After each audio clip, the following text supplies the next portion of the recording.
A partir de agora, você assiste Verdade e Vida. Um programa da Igreja Presbiteriana do Brasil.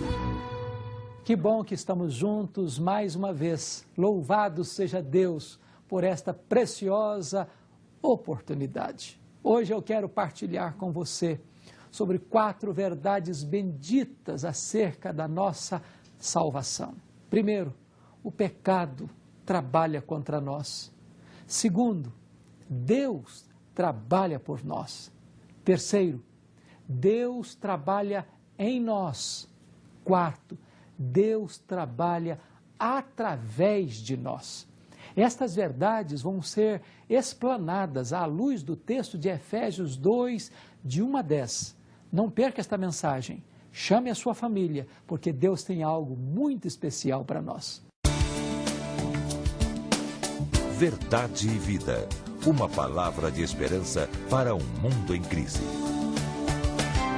Queria que temos mais uma vez a presença do reverendo Ronaldo Lidório, pastor presbiteriano, missionário da Agência Presbiteriana de Missões Transculturais, APMT, missionário também da Missão Amém, e hoje está ali na Amazônia. Seja bem-vindo mais uma vez, reverendo. Obrigado, Daniel. Prazer estar com vocês aqui no Verdade e Vida, para conversarmos um pouco mais sobre essa obra missionária. O que vem a ser um missionário, reverendo? O missionário está comprometido com o chamado de Deus em sua vida, em seu coração. Devemos lembrar que a obra missionária não pode ser definida nem pela capacidade humana, muito menos pelos resultados também alcançados. O que define a obra missionária é o próprio Deus, é o chamado do Senhor a pessoas, a famílias, a própria igreja, para cumprirmos aquilo que Ele tem em sua mente para as nossas vidas. Todo mundo pensa que um missionário, ele está sozinho fazendo missões. Mas o missionário também tem uma esposa, e o senhor tem a Rossana, tem filhos, tem a Viviane com 12 anos, o Ronaldo Júnior com 10. Como é a vida familiar nesse contexto missionário? A minha família é uma bênção. A Rossana, ela tem um chamado missionário desde a sua adolescência. Ela desejava trabalhar na área de saúde e evangelizando aí aqueles grupos menos alcançados. Ela é enfermeira também, e nós tivemos nossos filhos na África. Ali nasceu a nossa filhinha Viviane, e ela tem até um nome também concomba, um nome tribal. O nome dela é Ubitiche, significa que Deus seja conosco. O apelido dela é Ubi. E os meninos são realmente uma bênção para as nossas vidas, caminham conosco, nos acompanham nos desafios, momentos fáceis, momentos difíceis. Foram alfabetizados também em casa pela própria Rossana, muitas vezes não podendo ir para escolas. Há muitos missionários que não têm acesso a escolas e que alfabetizam seus filhos na própria casa também. Como é que eles encaram essa realidade? Porque são pré-adolescentes, daqui a uns dias adolescentes. Como é que você vê assim, essa perspectiva deles estarem envolvidos dentro de uma obra missionária, de um chamado que Deus lhe fez? Eles também são missionários? Certamente, eles fazem parte de uma família missionária. Eu diria que a vida missionária é a única vida que eles conhecem. Já nasceram aí no campo missionário, não é verdade? Suas lembranças, suas memórias, expectativas, envolvimento, tem tudo a ver com o contexto missionário. As coisas às vezes mudam. Me lembro até que quando nós viemos para o Brasil, fizeram entrevista conosco como família e perguntaram a eles o que eles sentiam falta, né? Pensando em avós, pensando na família, no Brasil, nesse contexto todo que nós temos aqui estrutural. E eles falavam que sentiam muita falta do McDonald's. Então, sentem falta de tudo, como nós também, mas estão ali firmes e envolvidos, graças a Deus. Todo mundo acha que ser missionário é o cara que só que vai. É como se o senhor está lá na Amazônia agora, já esteve lá na África, esteve no Peru. Mas pode-se ser missionário sem estar indo no Peru, sem estar na África, em Gana ou na Amazônia? É possível ser missionário? A obra missionária é o movimento da pregação da palavra de Deus, e com prioridade para aqueles que ainda nada ouviram. Isso pode ser perto, pode ser do outro lado da rua, isso pode ser longe, pode ser do outro lado do mundo. A palavra de Deus nos diz que uma alma vale mais que o mundo inteiro, seja de qualquer raça, língua, povo, nação. Então, nós não devemos nem supervalorizar as missões mais distantes, nem subestimar também a necessidade de se pregar o Evangelho em lugares onde ele ainda não chegou. mas a obra missionária é realizada pela igreja em conjunto, por aqueles que intercedem. Patrick Johnson nos diz que quando o homem trabalha, mas quando o homem ora, Deus trabalha. Isso é verdade. Aqueles que intercedem pela obra missionária, aqueles que investem na obra missionária, aqueles que se envolvem. Quantas vezes estamos deprimidos aí em uma situação lá na África, recebemos uma cartinha de encorajamento, que aquilo nos motivou a nós trabalharmos um pouco mais, caminharmos um pouco mais.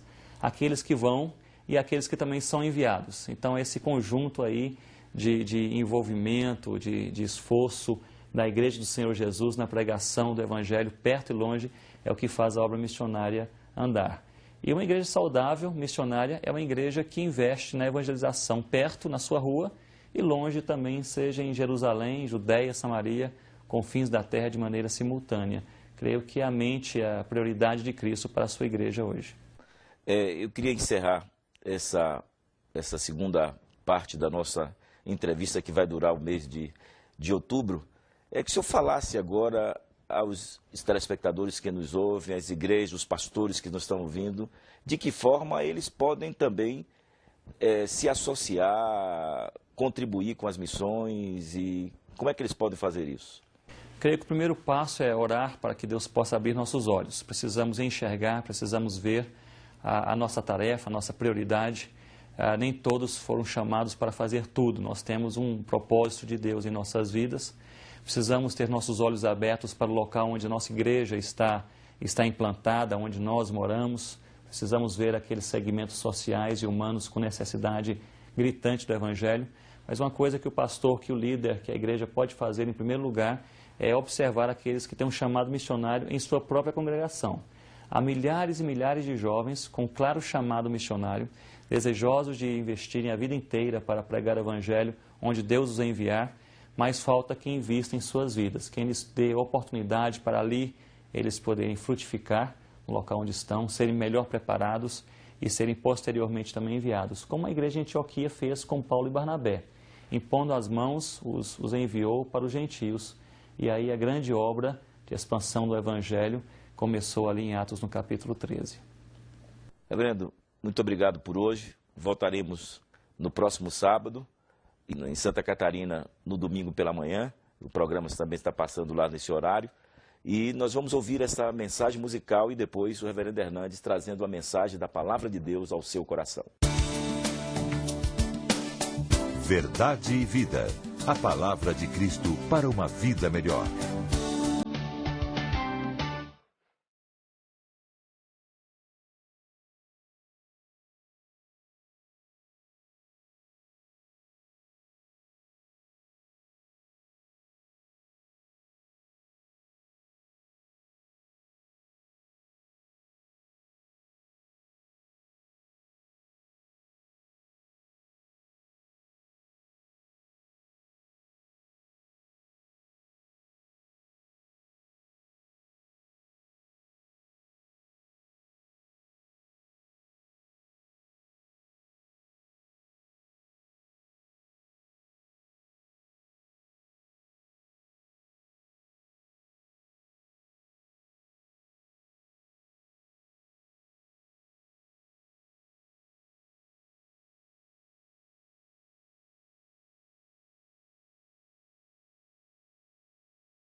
A salvação é um grande presente, sublime presente, indescritivelmente rico presente de Deus para você e para mim.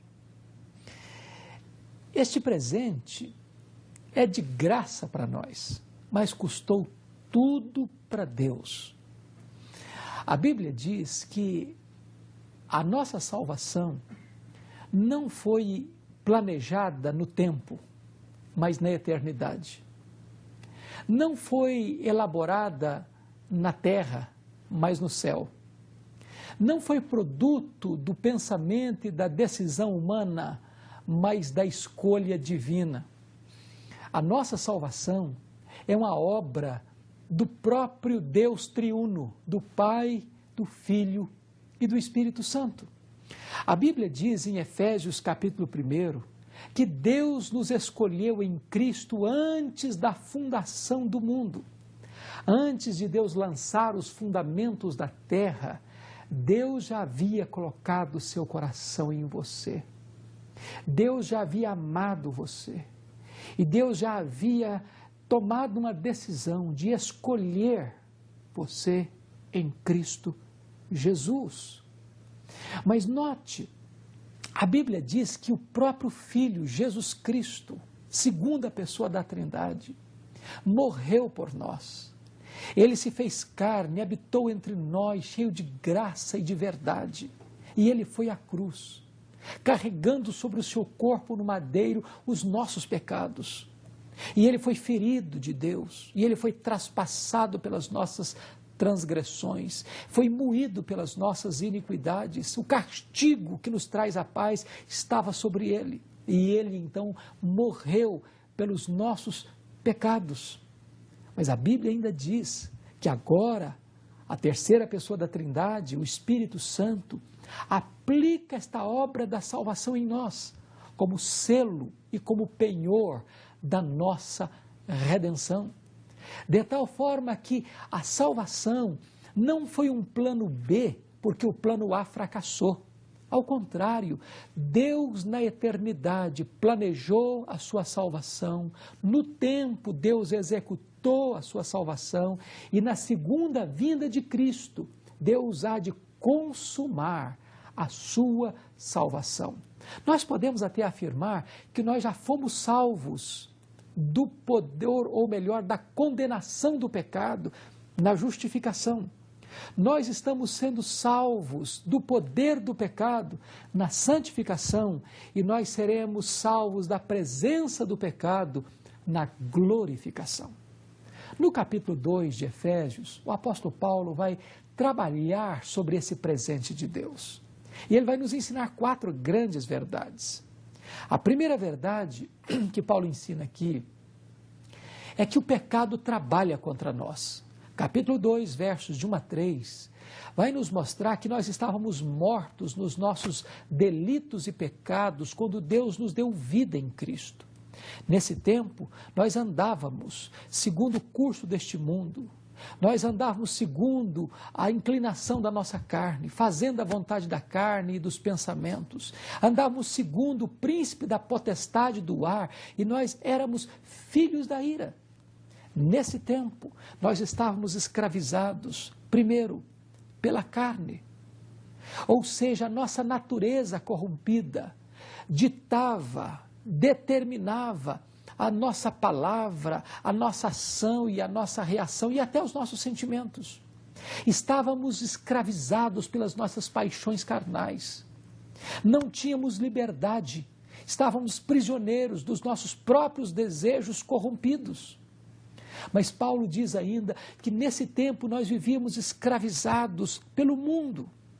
Vivíamos segundo o curso deste mundo. A palavra, a ideia aqui é de estar com o pescoço na coleira deste sistema que é anti-Deus, desse sistema que não considera Deus, desse sistema que leva você a ser inimigo de Deus.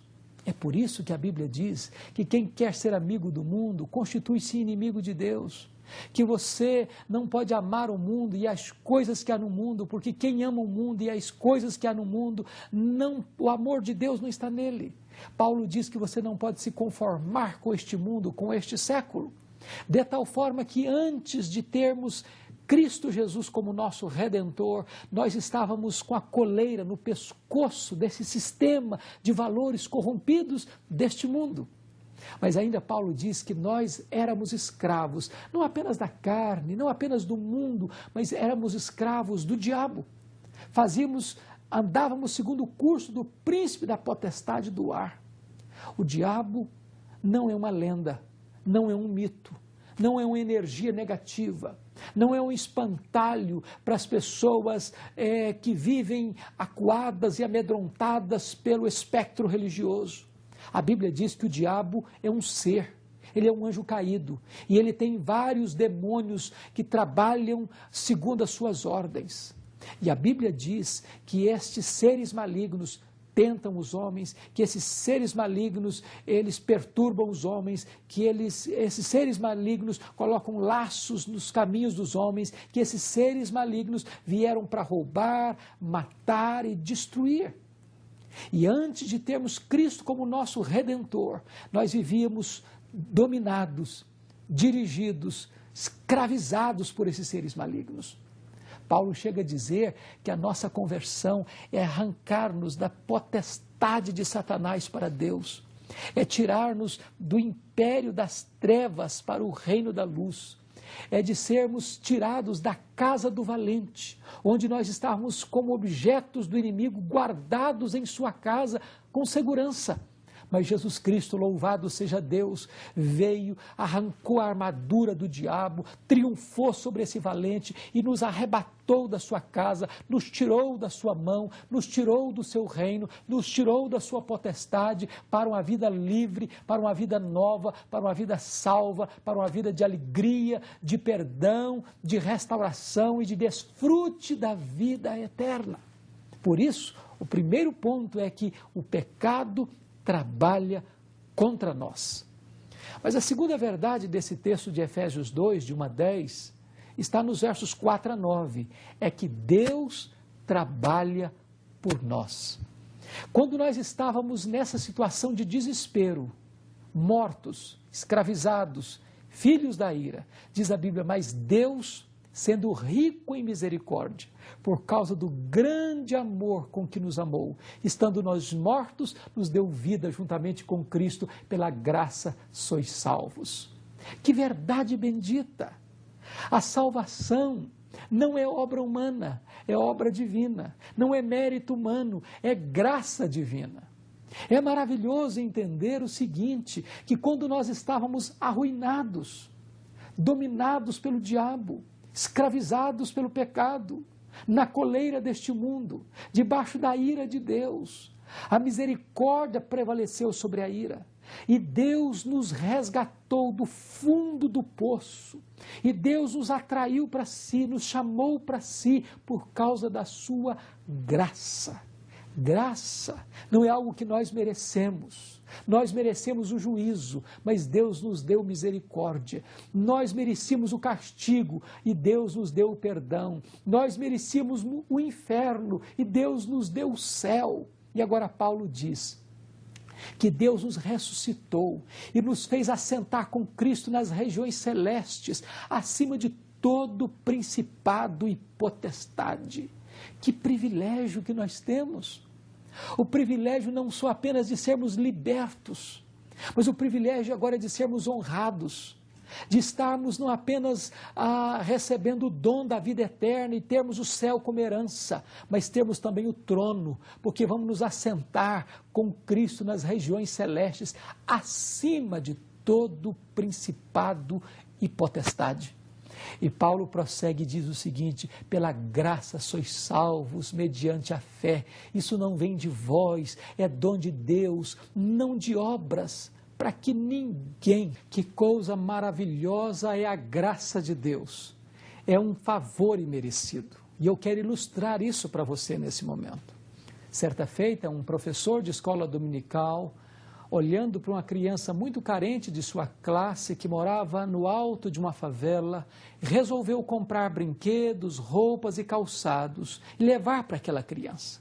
Quando caminhava rumo à favela, foi atingido por uma pedra e sangrou e ficou muito machucado.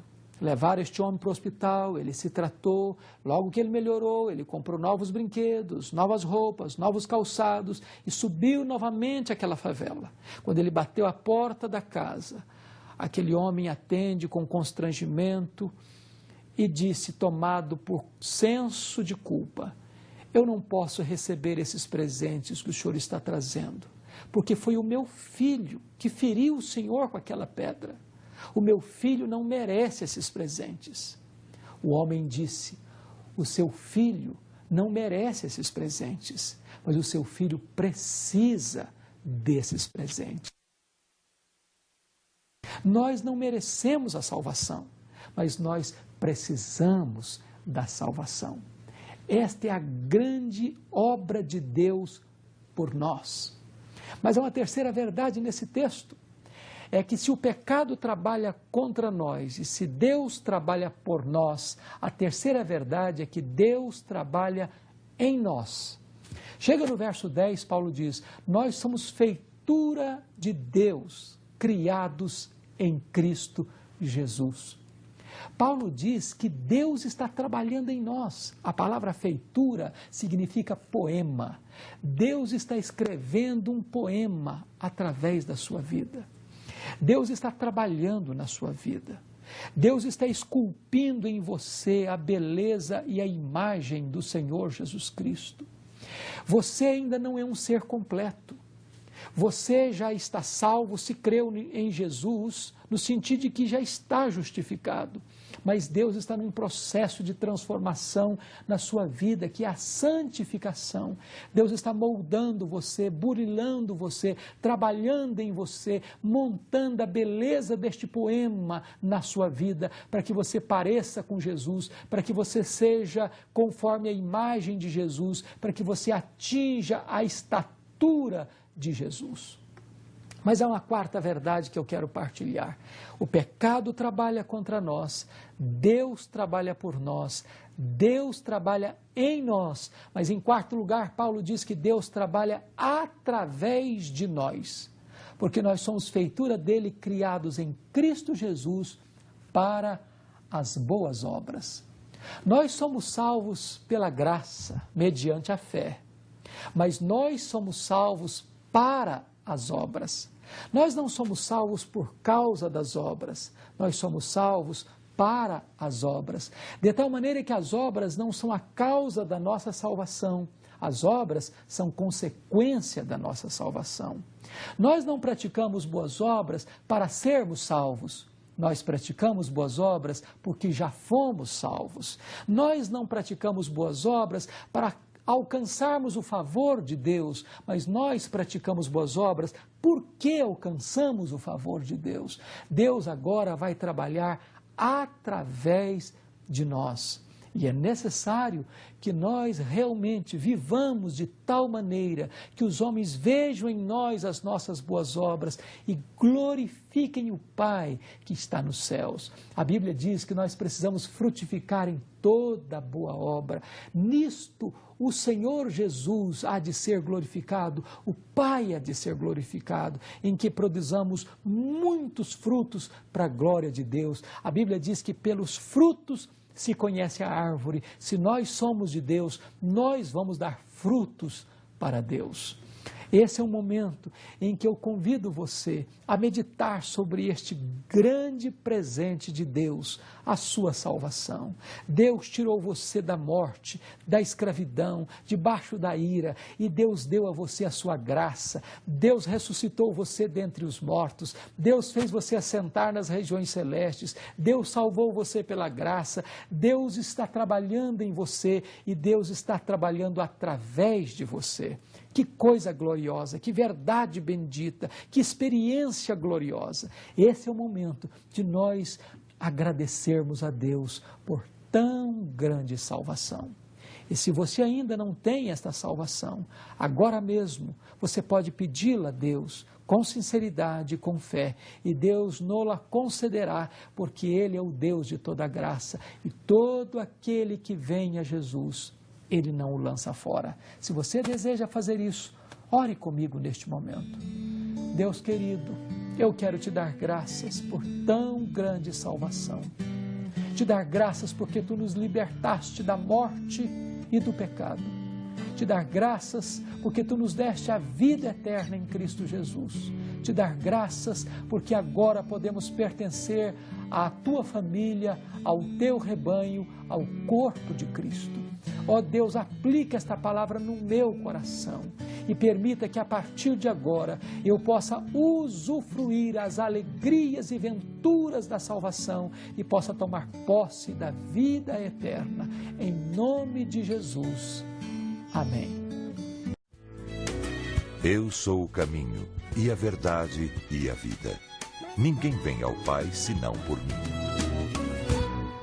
Na mensagem de hoje, baseada em Efésios, capítulo 2, versículos de 1 a 10, o reverendo Hernandes nos mostrou que a nossa salvação é obra do Pai, do Filho e do Espírito Santo.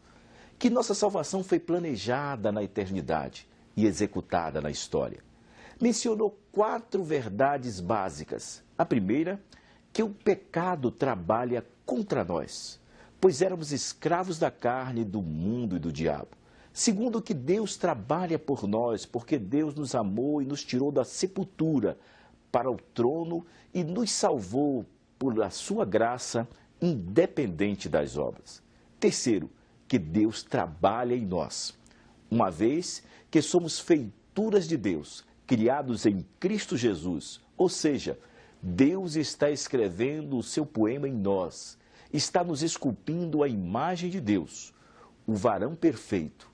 E, finalmente, nos falou que Deus trabalha através de nós, porque somos criados em Cristo Jesus para as boas obras. As obras não são a causa da nossa salvação, mas seu trabalho. Não praticamos boas obras para sermos salvos, mas porque já fomos salvos. Se você deseja adquirir a mensagem de hoje com o tema Salvação Presente de Deus, tanto em DVD como em CD, ligue agora mesmo para 0800 119 105 ou acesse o nosso site www.verdadevida.com.br e entre na nossa loja virtual e adquira ali essa ou qualquer uma das mais de 160 mensagens que aqui já foram pregadas. Também pelo nosso site você pode tornar o Verdade e Vida autossustentável. Clicando em Faça Sua Doação, você faz o seu cadastro, preenche o seu boleto e paga em qualquer banco. Ou faça o seu depósito direto no Banco do Brasil, agência 4442, dígito 3 e na conta 7000, dígito 9. Até o próximo programa, aqui nesse mesmo horário, nesta mesma emissora, se Deus assim o permitir. Até lá e que Deus muito o abençoe. Verdade e Vida. A palavra de Cristo para uma vida melhor. No Brasil, há muitas igrejas cristãs, mas poucas têm 1,5 século de história. São 150 anos educando, promovendo ações sociais, transformando vidas com a palavra de Deus. Igreja Presbiteriana. 150 anos evangelizando o Brasil. Adquira hoje o DVD Verdade e Vida, volume 4. 4 mensagens que tratam de problemas urgentes para a nossa sociedade. O reverendo Hernandes Dias Lopes mostra que é possível vencer a depressão, superar os problemas no relacionamento familiar e encontrar perdão e paz com Deus. O DVD Verdade e Vida, volume 4, custa apenas R$30 e você recebe em sua casa com frete grátis. Ligue agora e faça seu pedido. 0800 119 105.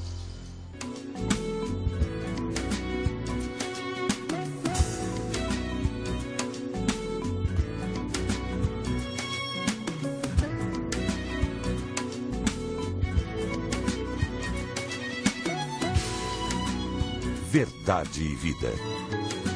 Um programa da Igreja Presbiteriana do Brasil.